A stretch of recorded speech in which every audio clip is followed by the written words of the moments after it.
Beef കറി വയ്ക്കുന്നതിനായിട്ട് beef നന്നായിട്ട് കഴുകി വെള്ളം പോയതിന് ശേഷം ഒരു കുക്കറിലോട്ട് ഇട്ട് കൊടുക്കുക.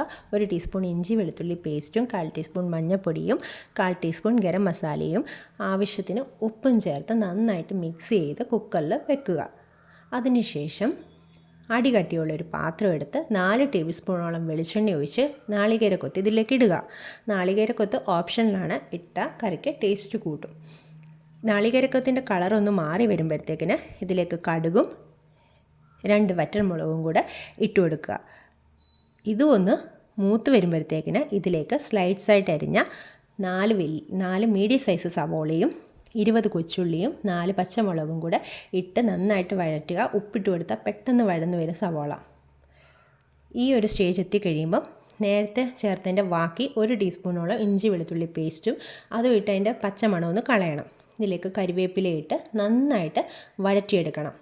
നന്നായിട്ട് വഴന്ന് ഈ ഒരു സ്റ്റേജിൽ എത്തിക്കഴിയുമ്പോൾ തീ സിമ്മിലാക്കിയതിന് ശേഷം 5 ടീസ്പൂണോളം എരിവുള്ള മുളക് പൊടിയും 3 ടീസ്പൂണോളം മല്ലിപ്പൊടിയും ചേർക്കുന്നുണ്ട്. പൊടിയുടെ പച്ചമണം കളയണം കേട്ടോ. നന്നായിട്ട് ഇളക്കി പൊടിയുടെ പച്ചമണം കളഞ്ഞതിന് ശേഷം ഇതിലേക്ക് 1/4 ടീസ്പൂണോളം ഗരം മസാലയും 1 ടീസ്പൂണോളം കുരുമുളക് പൊടിയും ചേർത്ത് കൊടുക്കുന്നുണ്ട്. നന്നായിട്ട് ഇത് ഇളക്കി ഇതിന് ശേഷം ഒരു വലിയ തക്കാളി ഇതിലേക്ക് ചേർത്ത് കൊടുക്കുന്നുണ്ട്.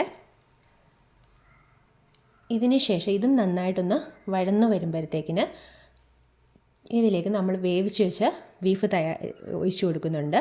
എനിക്ക് ഇത് വേവാനായിട്ട് 6 വിസിൽ വേണ്ടി വന്നു. ഓരോ ബീഫിൻ്റെ വേവ് പോലെ ഇരിക്കും, എന്നാലും ഒരു 4-5 വിസിലെങ്കിലും വേണം.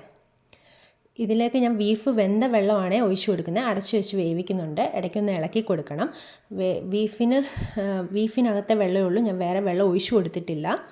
നിങ്ങൾക്ക് വെള്ളം ഒഴിക്കണമെങ്കിൽ, ഞാൻ കുറുക്കിയാണ് എടുക്കുന്നത്, നിങ്ങൾക്ക് വെള്ളം ഒഴിച്ചു കൊടുക്കണമെങ്കിൽ ചൂടുവെള്ളം ഇതിലേക്ക് ഒഴിച്ചു കൊടുക്കാവൂ. നന്നായിട്ട് ഇളക്കി കൊടുക്കണം, ഇടയ്ക്ക് അടി പിടിക്കാതെ. അതിനുശേഷം ഈ സമയത്തേക്ക് ഞാൻ തീ ഓഫാക്കുകയാണ്. അതിന് മുമ്പായിട്ട് കുറച്ച് കുരുമുളക് പൊടിയും പച്ച വെളിച്ചെണ്ണയും തൂക്കി കൊടുക്കുന്നുണ്ട്. കരിവേപ്പിലയിട്ട് ഫ്ലെയിം ഓഫാക്കുകയാണ്. നിങ്ങൾക്ക് ഈ കറി ഇഷ്ടപ്പെട്ടെങ്കിൽ എൻ്റെ ചാനൽ സബ്സ്ക്രൈബ് ചെയ്യണം.